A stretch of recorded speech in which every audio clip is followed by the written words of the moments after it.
kulanti wacan wanaagsan daawadayaal waa mar kale iyo barnaamijkeeni naafakaab barnaamijka naafakaab oo hadda la joogno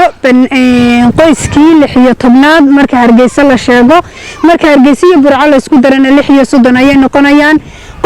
qoyskani wuxuu haystaa waa gabar haysata wiil yar oo naafa 5 sano ayuu jiraa saad aragtaan haddana waa wax yar oo aan la moodin inuu 5 sano gaadhay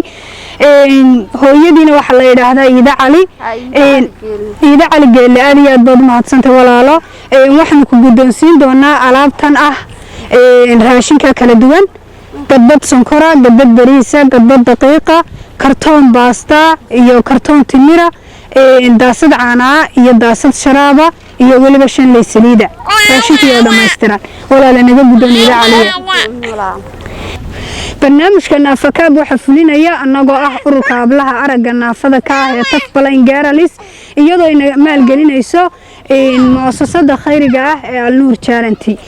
waxaanu imika haatana u sii soconaa xagga iyo qoyskii 17aad ama aan ilaahay marka la isku daro gobolada 37